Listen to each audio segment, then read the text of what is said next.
Welcome to TORAH Talk.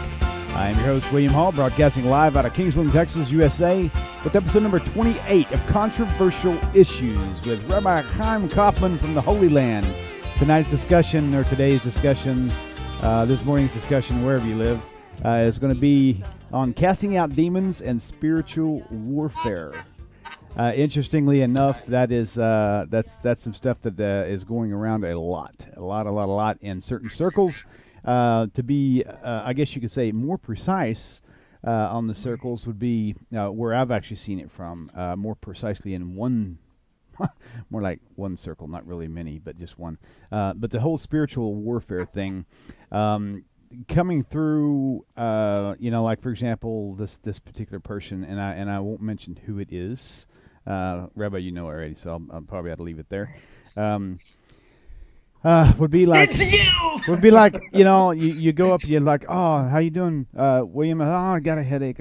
Oh my God, I know why you've got a headache. I see a spear sticking right out of the back of your skull, a spiritual spear. Let me grab that thing and rip it out of there, and I rebuke you in the name of Moses. I'm just kidding. You know how it goes. So that is the process, no joke. And I don't want to really mock it too bad, because I mean, maybe there is some truth to it, and that's what I want to find out. In Judaism, is there a such thing of seeing like spiritual daggers and, knives sticking in your leg when you've got a knee, you get a pain in your knee? I mean, because to me, it literally sounds like, borderline like witchcraft type stuff. Like if maybe there is, but you're not supposed to be seeing this stuff. Maybe you crossed something you shouldn't cross. Is there something in Torah or in the halacha of Judaism that would say that's okay and that's actually good? That's what we want to discuss tonight.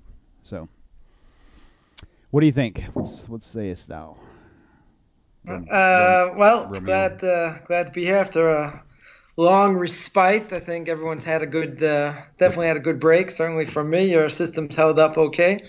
A lot of this you're certainly not going to find in normative halacha. This is not the norm. This is, this will be Kabbalah 101 or maybe 101A or 102B, whatever you want to call it. We'll say for starters that Rav Isaac Luria, the famous Arizal, who famed, of Kabbalah fame, could look at somebody's forehead and can see like which sins and which things that the soul has done, in their life. But obviously you need somebody at that level, that high level in order to be able to fathom, what that is. Even the greatest rabbis of today's generation, would have no prophecy today, or we say that, the only people that are prophets today are either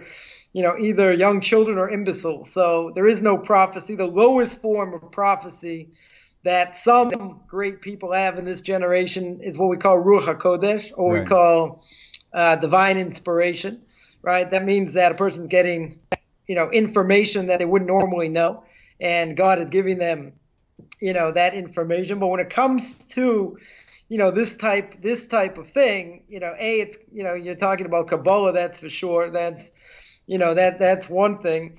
And tuning in, we don't see these things today. Right? There may be people that have a sixth sense, that may be true. There could be some people that have a sixth sense when it comes to demons, and all that. The Talmud speaks quite a bit about the rabbis coming in contact, with demons and, where they hang out and how dangerous they are. They're basically what we call Malchei Chabola. They are angels of destruction, and they definitely cause havoc. The Talmud says that demons have similar character traits to man, similar character traits to animals, to angels. So like man, they can eat, they drink, they can have children, they also die, right? And by angels, they do other things. They do other things that are spiritual, etc.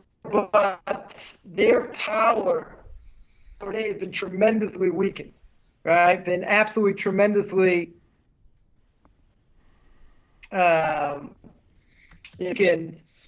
to the extent where we don't have any contact certainly with them. They, the power's been weakened. The rabbis themselves, came in contact with them. But today, so the only thing that may be even similar, there are a few things that could be similar. One is the fact that he's bringing up, these spiritual entities, bringing up, angels, or not angels, but souls, different souls or whatever, and you're not allowed to do. I mean, the other thing, which is much less common, it's only happened probably a few times in history, and that is that you have something called a dibuk, right? A dibuk is a soul that doesn't have the ability, for whatever reason, when a person dies, they're going to get judged, and either they're going to, they're going to get the merit for the mitzvahs they did in this world. At the same time, whatever they transgress, they are going to come and get, spiritually cleansed. Spiritually cleansed, we mean by going to hell, going to Gehenna. So there should be something left of the soul, hopefully after this cleansing process, where it's going to be able to, the soul's going to wait, until, Olam Haba, till the next world after the Messianic era, and then we'll go into some sort of body by resurrection. I mean, these are, right. Big concepts, big topics. Okay. Big topics in and of themselves, what exactly everything's on. All right, real quick. Real quick, just to let all the viewers know right now, there's no mistake, and the voice on from Rabbi Skype, his internet is for some reason has taken a dive this past day, and not sure why the speeds are real low, but you'll hear the voice quality on his income and come and go, so just kind of bear with us and just kind of focus in.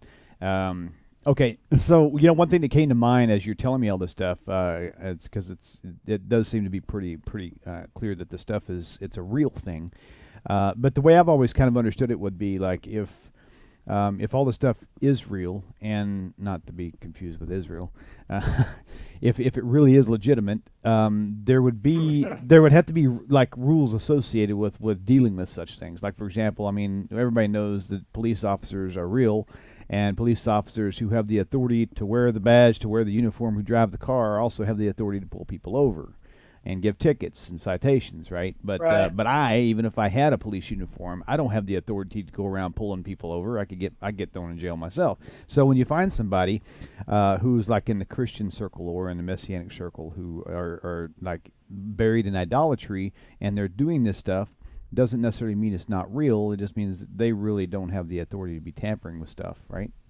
Theoretically. One thing that I was going to mention, or that whatever I didn't get to, is what happens when that soul, let's say for whatever reason, that soul cannot get properly judged, right? And if it can't get properly judged, it can't go to hell to get fixed up. It's certainly not going to go to the Garden of Eden to paradise for different reasons. So that soul could be what we call kafakel. It's like no man's land, kind of, I don't know, I guess kind of like the Matrix in a different way. It's getting the soul's being slung, slingshot, to the other, being chased by these destructive angels. And for whatever reason, it doesn't get any rest. It may have the opportunity to go into another body.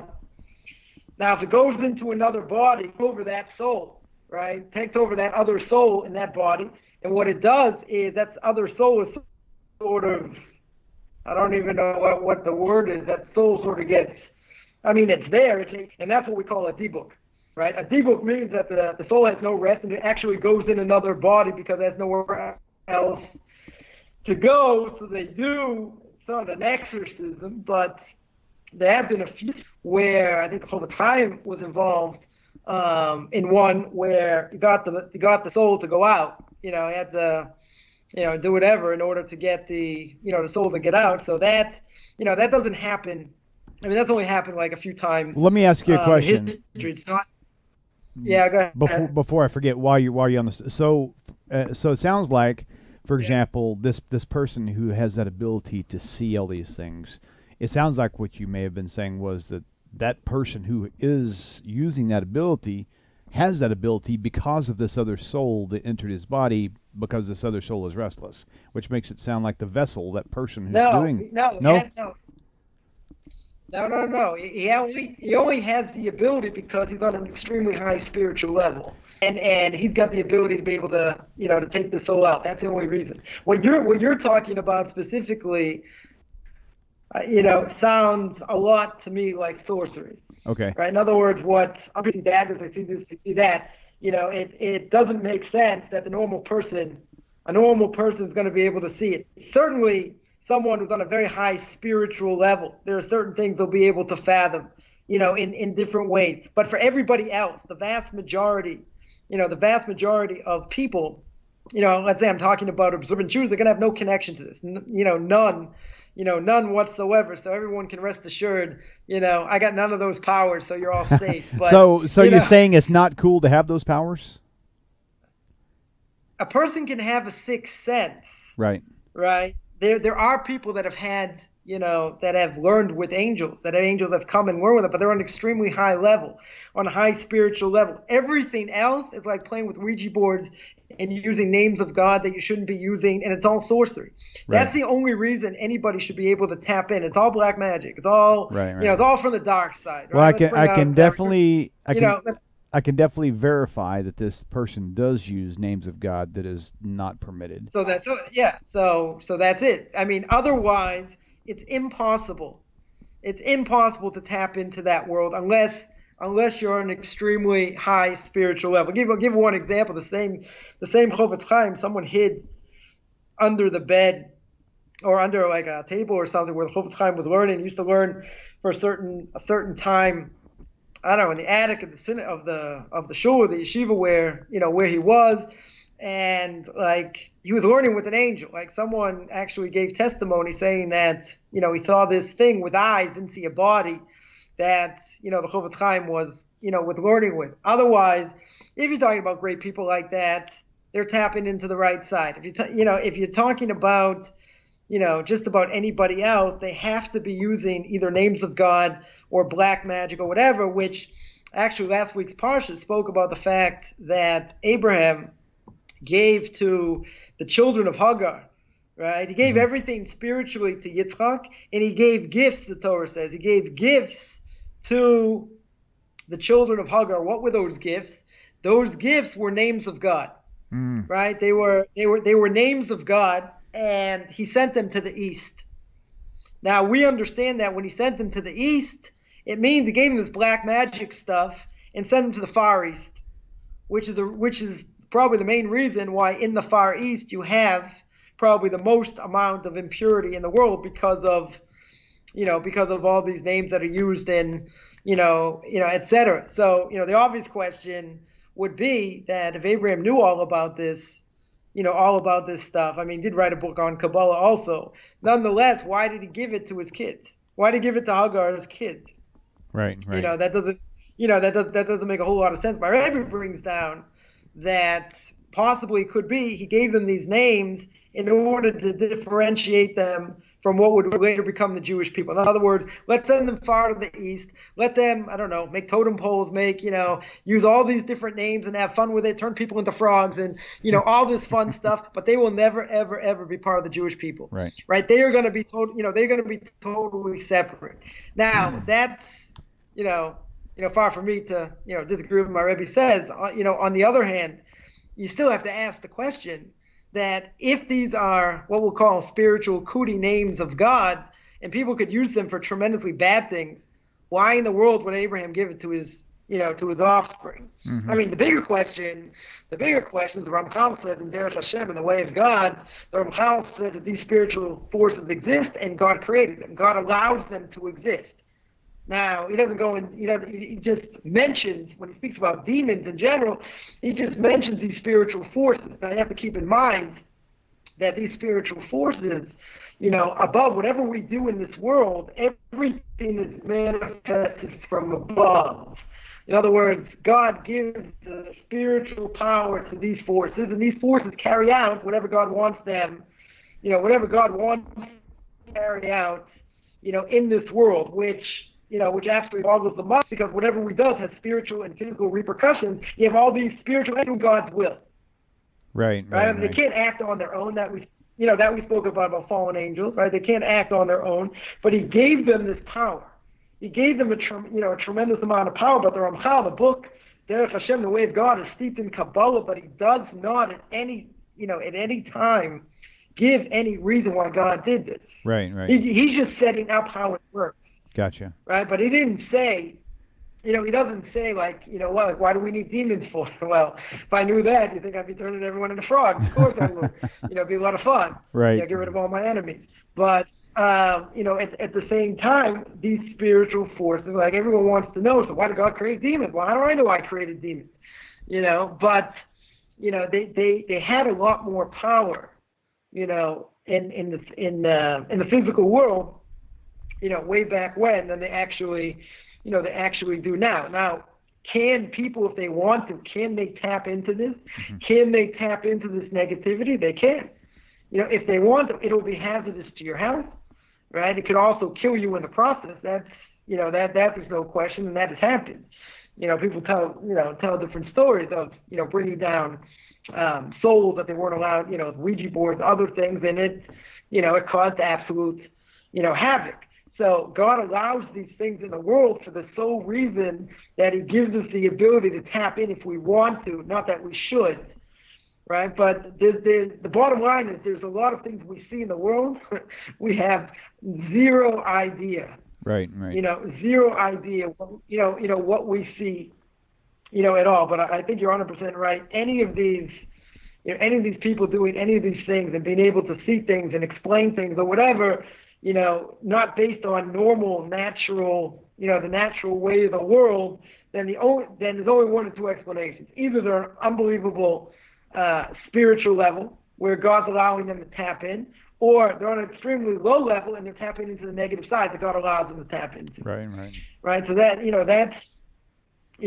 that's what it is. But the Torah says many times, in which probably non-Jews aren't aware of this also, the Torah says many times all these different things of sorcery that are forbidden, right? There are, a lot of different things.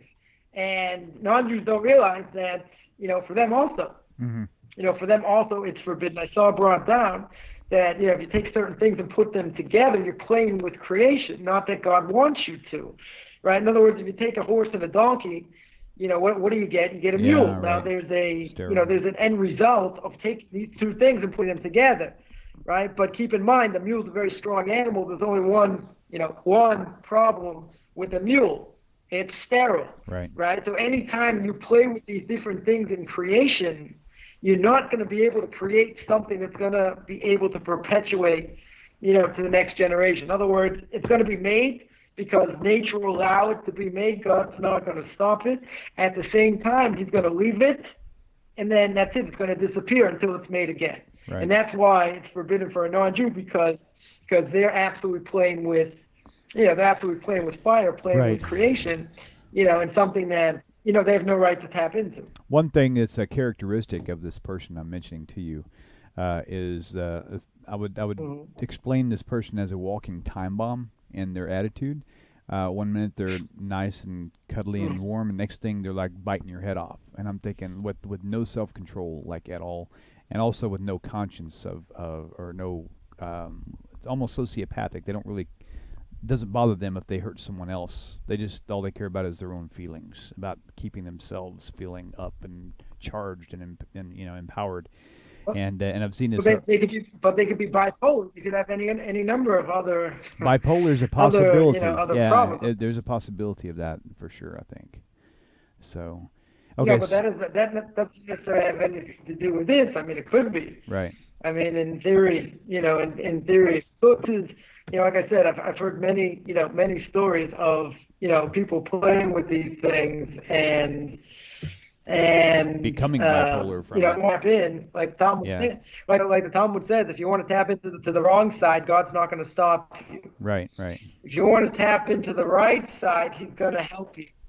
Right. So, but I think these things, even to save lives, playing with these names is you are playing with your life. It's like playing Russian roulette, 100%. Right. That's why it's forbidden, even for the even for the greatest of motives to save people, that you're certainly not allowed, you're not allowed to do. Right. So is it possible for? I shouldn't say a lot, but yeah, go ahead.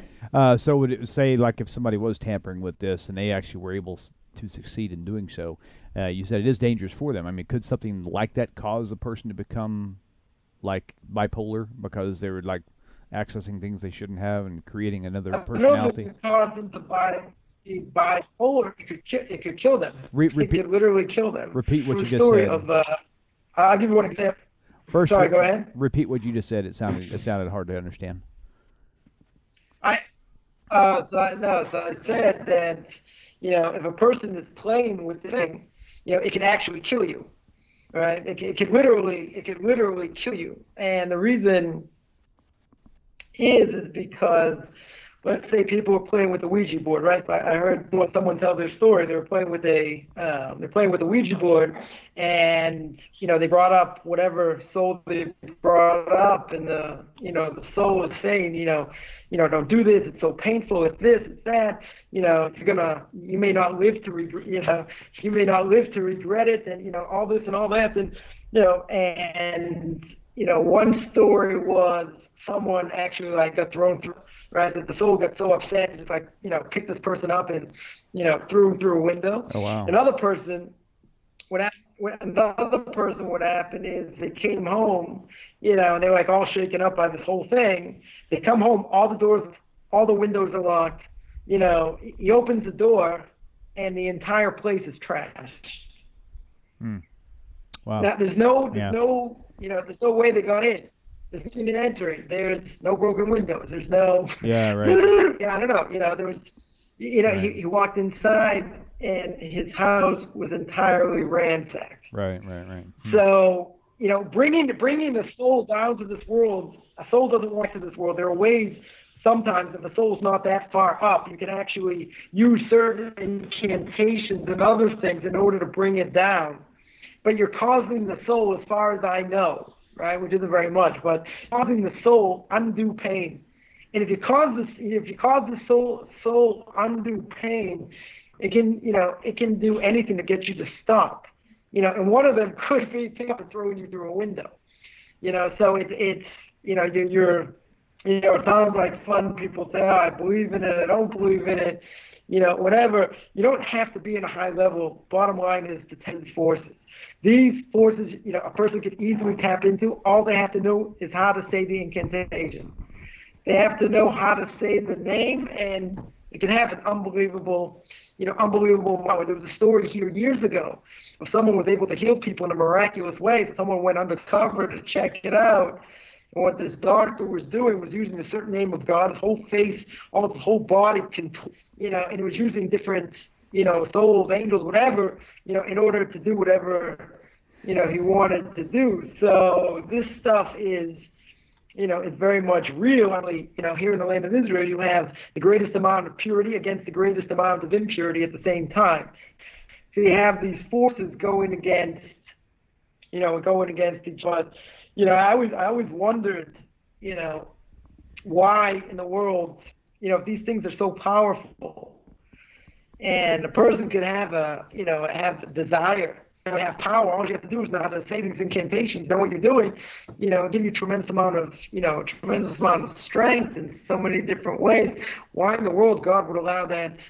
That to happen, but obviously, he's got his reasons, and gives us free will, gives us the ability to tap into the wrong thing right. if we, okay, if we so desire.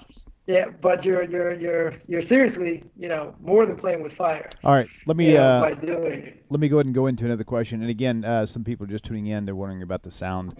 Rabbi's got a poor internet connection, so it keeps cutting out.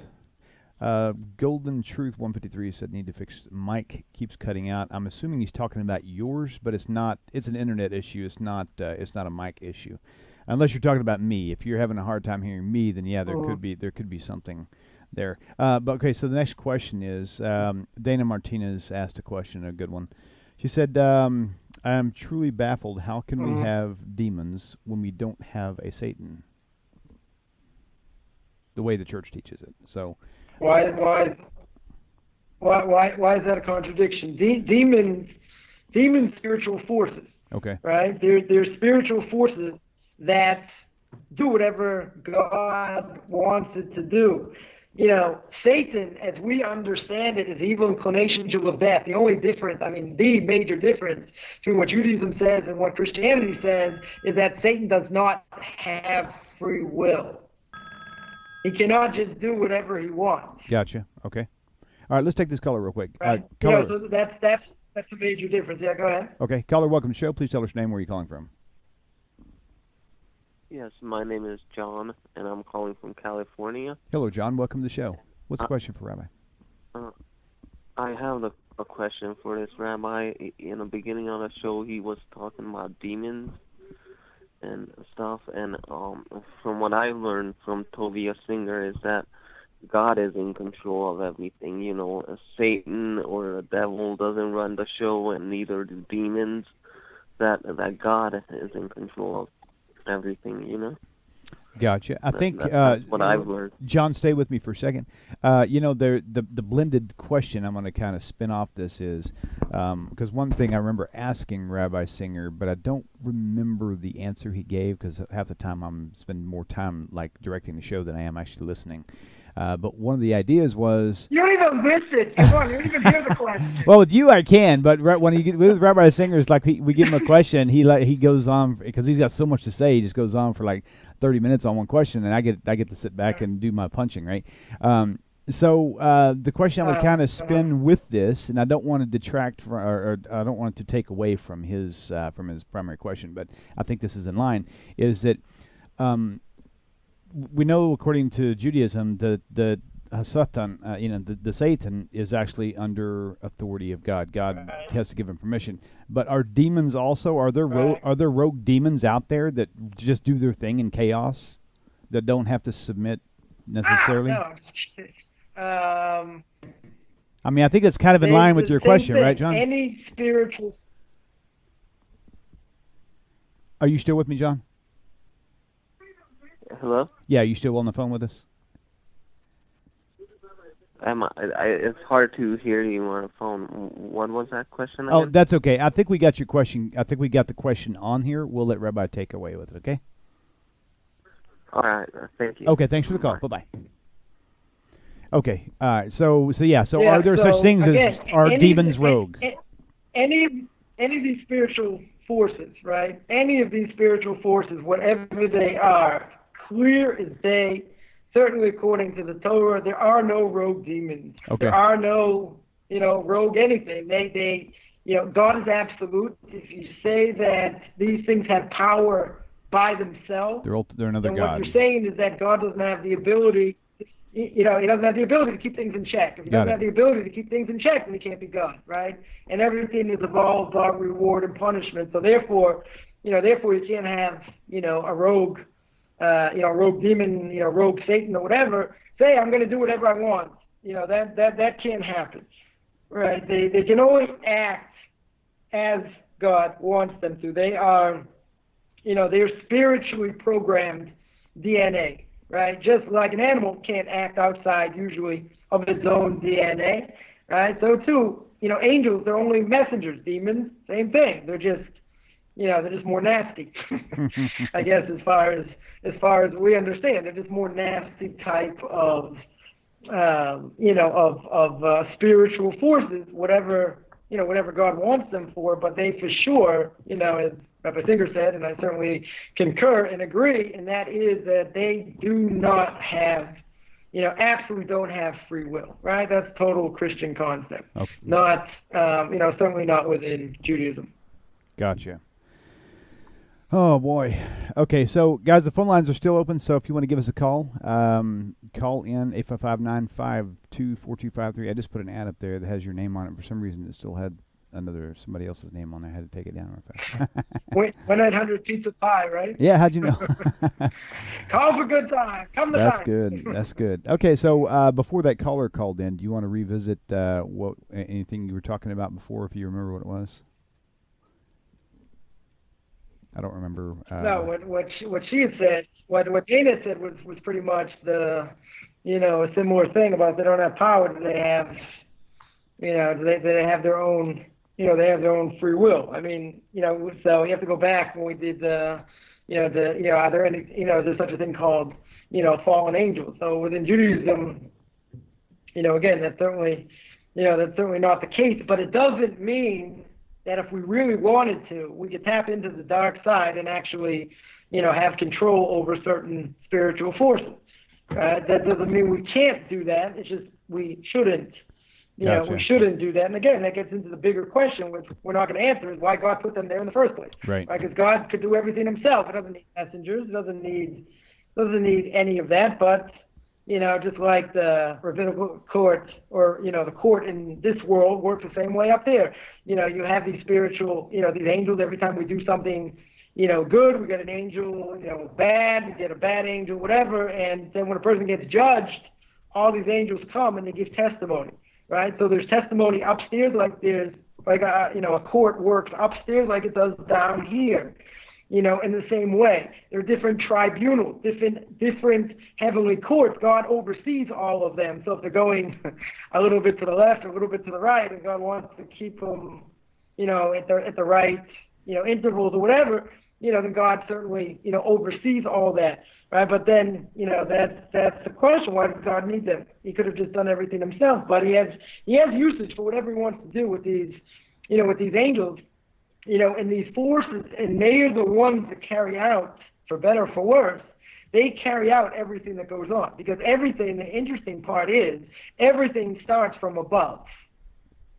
Right, all the things that we do starts from above. Well, in other words, whenever I do something, it gets manifested, upstairs, gets judged, in physical terms and in spiritual terms, and then gets slapped down back in this world. However exactly that works. But as the Ramchal says, he says in Derech Hashem, in the way of God, he brings this out exactly how the world is set up, how the spiritual world is set up, and by what we do can mess everything up. He messed everything up in the spiritual world by our own actions. That's why when they ate from the tree of knowledge, God had to throw them out, Adam and Eve, out of the Garden of Eden, because that tree had all the spiritual worlds all put together. So when man ate from that tree, whatever it was, chomp, chomp, chomp, and it wasn't an apple. Everyone agrees it wasn't an apple. So I don't know what that source is, that people say it was an apple. Some say it was a fig. Some say it was a stalk of wheat. Some say it was a grapevine, whatever. Nobody, let's get that clear. Nobody says it was an apple. That's anyway, but all the spiritual worlds got all messed up. They were all in flux because that was in the tree. So now what we've been trying to do since that time is bring the world back to where it was before Adam and Eve, had eaten from the tree. So every mitzvah we do helps fix that. Every transgression, brings that back into flux. So the world was where it was supposed to be by the giving of the Torah Mount Sinai. That brought the world back to where it was for 1,500, 2,000 years, before where it was supposed to be. And what happened right after that? Sin of the golden calf. Thank you, all those converts. Thank you, Erev Rav. Right? Thank you, the mixed multitude, for causing that, brought the world back to where, to where it was. After that, that's where we are, that's where we're still holding today. But certainly every good thing we do fixes up, helps us fix up ourselves, gets us, closer to what God wants us to do, but also helps, fix up the spiritual world as well. Gotcha. All right, we'll take this call. Caller, welcome to the show. Please tell me your name, where you're calling from. Hello, my name's Renee. I'm calling from South Texas. Hey, shalom, Renee. Welcome to the show. What's the question for Rabbi? Yeah, I just had a question. I know we were talking about demons, but I wanted to know about, he was talking about Adam and Eve earlier on. Christianity says, that Satan was rebelled against God, and he's the cause that Adam and Eve ate from the tree. My question is, did God send the devil himself to make Adam and Eve eat from the tree of knowledge, or was it the serpent part that gets tricky? Did he speak by himself? Did God create him that way, or did Satan actually made him speak, but through God, not by himself. Because right. The rabbi was saying, yeah, I think you catch what I'm talking about. Yeah, and one thing I've heard, Renee, also was that Hashem, the reason why he put the tree in the middle of the garden was specifically to tempt Adam and Eve to sin, because before that they weren't sinning, and it's like, how can you have a free relationship if there's no temptation around you? You have to be able to choose between good and evil. So it's like God almost made them to trip them up. You could almost say put a what do you call it? Blind spot. So anyway, yeah. So there's a lot of interesting things there. So, okay, Renee, thank you for your question. And if you want to just hang up and just tune back in to your computer for the answer, okay? Thank you. Okay, shalom. Boy, I always get the easy questions. I'm gonna let you answer this one. Yeah, that ain't happening. The world according to me. Anyway, see, haven't you guys missed me? Come on, it's been so much fun. It's been 3 months. Huh? Of course. Anyway, the snake itself, one of the hardest stories, to understand. The snake is being called the slyest of all, of all creatures, smartest of all creatures. You have to keep in mind that there's a whole question exactly what happened, that was he the Satan himself? Did the Satan make him speak? Was he rided him, so to speak? He made him speak, in order to entice them, right? It wasn't, God gave Adam and Eve one command. That one command was, don't eat from the tree. Whatever you do, don't eat from that tree, right? So had they not eaten from the tree, they would have gone into paradise. They would have gone into the Garden of Eden. Everything's done, right? Creation of the world, everything, God's purpose, everything's fine, and, that's the end of the world. But obviously, we got a different story, right? Exactly what happened. So, the snake, the snake is there to entice, right? He's there to make them make a mistake.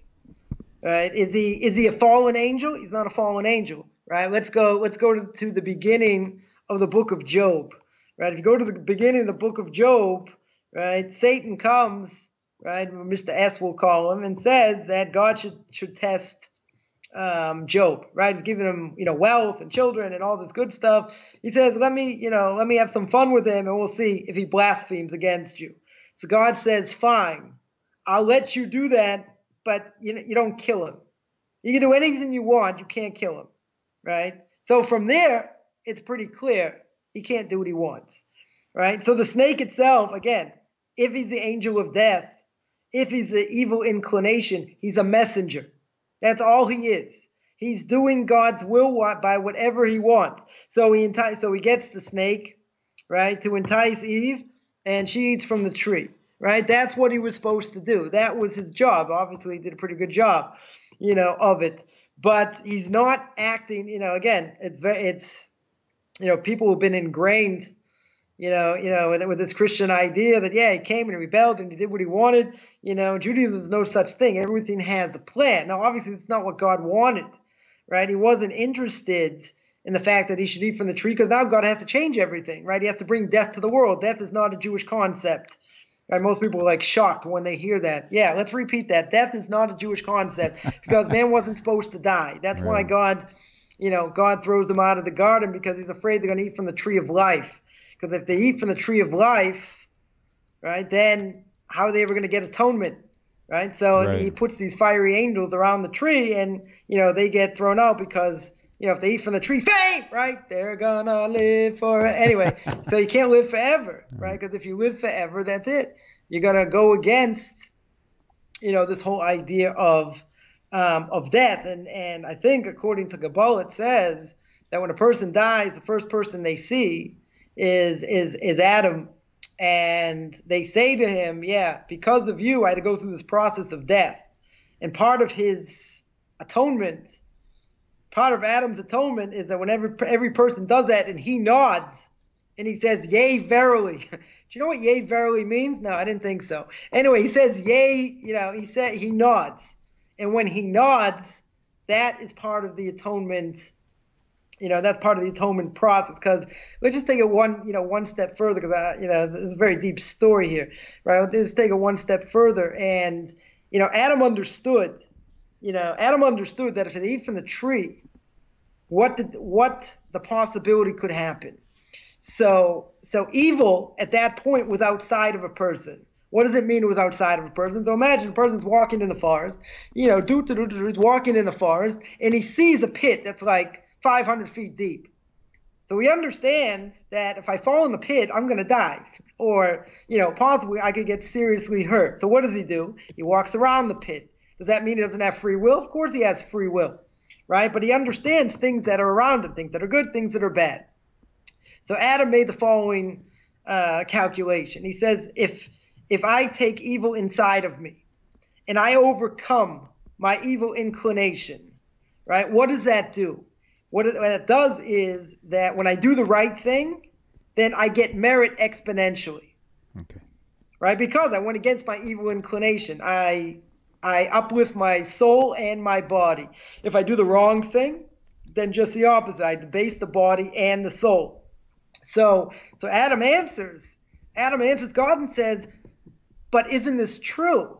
Isn't it true the fact that, if a person overcomes evil and they do good, how much their soul, their merit they're going to get for doing the right thing instead of doing the wrong thing? So God turns around and he says, Adam, that's a great idea.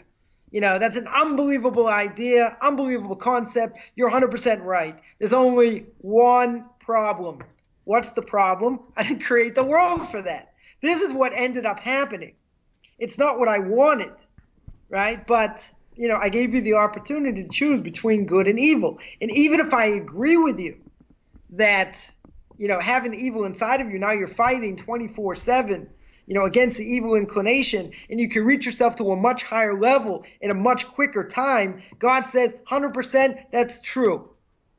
But I didn't create you for that. That's not what I wanted. You went against what I wanted. So, okay, so now the world has to change. You brought death to the world. One of the reasons women light Shabbos candles, right? Jewish women light Shabbos candles because there are two reasons. One is they brought death to the world because she ate from the tree. Ha ha, all you women out there. You brought death to the world. Second thing is that because of that, they should be the ones to light the candles in order to bring light into the world. So there's a lot that's going on in this one story, which gets to the whole question of free will, and exactly how free will works. Because you might say, well, they didn't really have so much free will, did they? God put them in the garden. Okay, do this and do that. But of course they had free will. Obviously, they didn't do what God wanted. But I think the irony is that if we really analyze, the story, Adam is 100% right, except that you can't go against what God wants. Even if that's the end result, and a person's going to grow exponentially, God's not interested in what He thinks is right. He created the world a certain way, and now everything changed. Right? Throws him out of the garden. He creates evil. He creates death. Right? Death never should have been. And all these different things happen because of, because of this. We wouldn't even be here. You wouldn't even be wasting your time, listening to this, because we wouldn't be here. He would have done what he's supposed to do, and that's it. Right. God would have finished what He was doing when He created the world. And obviously, we're still going through that, and we're still suffering from that whole thing. So, just keep in mind one other thing. You go through these stories in Genesis. I mean, we should get T-shirts, right? It's Kabbalah, stupid, because a lot of these things at face value make absolutely zero sense, right? They don't make any sense at all. Once you start thinking into it, I mean, there's so many, different things going on. The story with Abraham, you have the story with actually this week's Parsha is talking about Esav and Yaakov and exactly what's going on, and they're, fighting in the womb, and it's, it's about this world, about the next world, and about stealing the blessing, and how could he steal, if Yaakov represents he's the pillar of truth, how could he lie? Poor Esav poor Esav, right? He stole the blessing. Well, these stories are, at face value don't add up in so many, in so many different ways. That's why there are layers and layers, and what the future repercussions of what our forefathers go through, as we say, Maisa Avos Simin Labanim, the actions of our forefathers are a sign for what's going to happen to, to their children throughout history. Because we think, oh, so what they did, they put their imprint into the world, and that was for all generations, right? And that, and that's the story of the Jewish people and how they, how they grow. The fact that Abraham goes through all these different tests is testimony to the fact that any of us can go through any test, whatsoever. As I've heard, many great rabbis tell me, it's like, oh, you're like Abraham. I'm like, what, are you kidding? I didn't forget that. I'm called a lot of things. I ain't going to be called that. Yeah. He says, no, but the fact that you can fight against society and go against what people think is the norm. It says Abraham is called Abraham HaIvri, right? Avram HaIvri doesn't mean Abraham the Jew. Many people make that mistake. He wasn't a Jew, right, according to most, even though many say he kept the Torah before it was given, exactly whatever that looked like. At the end of the day, it means Abraham was on the other side. Right. Right? That's what it means. Abraham was on one side, everyone else on the other. Imagine everyone's walking around with their gods like, here's Bob. Don't leave home without him. It's like, oh, Bob, Jim, Sam. And they ask him, they said, Abraham says, God created the world, everything makes sense. They said, really? They said, have you ever seen him? No. Have you ever spoken to him? No, but I know God exists. And then what does God do? God says, Abraham, I know you're thinking, and he puts them through all these different tests. So we see what they went through. And if it wasn't for, what our forefathers went through, there's no possible way that we could go through any, certainly survive, any of the tests. Imagine, imagine someone comes out of Christianity, they don't want to convert, they're going to stay a Noahide. Well, the Jews don't want you and the non-Jews don't want you, right? So your family doesn't want you, Jews don't want you. Go through all these different things and say, wow, this is a great thing. I finally saw the truth and now nobody wants me. Right. Well, welcome to the world, but, nobody would be able to withstand any of these things, had our forefathers, and Abraham's the father of all nations. Right. So had he not gone through what he went through, and, anyone thinks that he had an easy time, go read through, what he went through, go read Tehillim, go read the book of Psalms, see what King David went through. All these great people put these things into the world in order for us to be able to do what we need to do as hard as we think it is.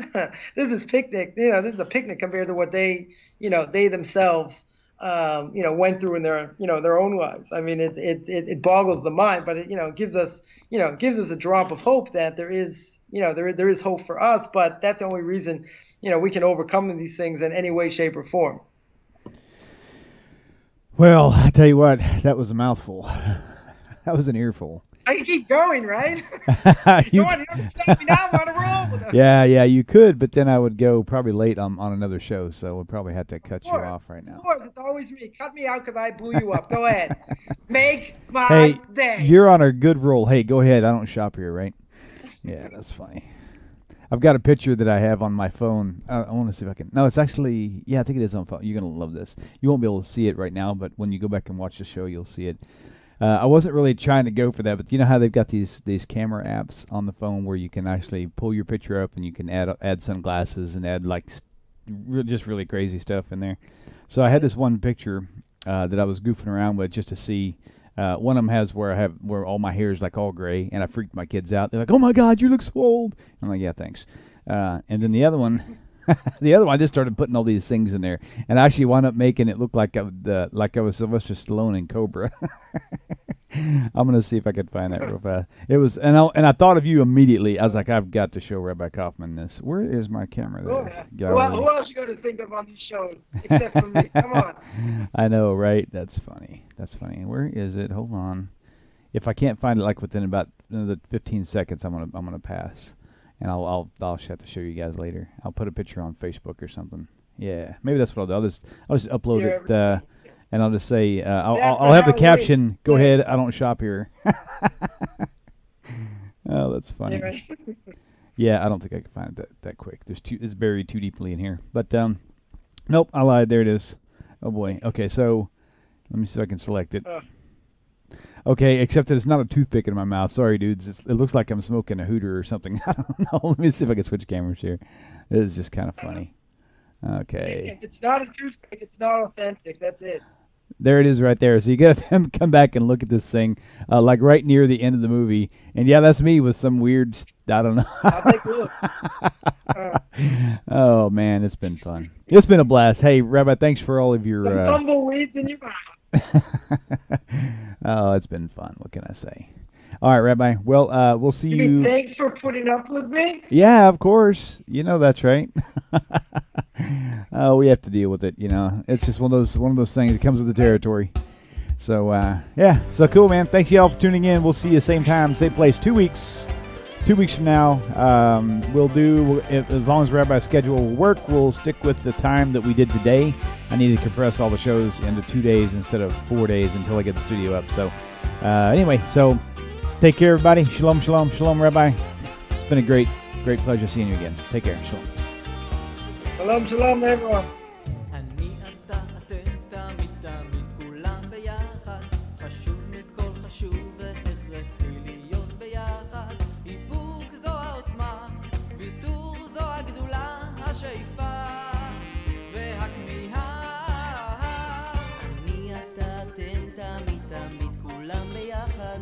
חשוב מכל חשוב והכרחי להיות ביחד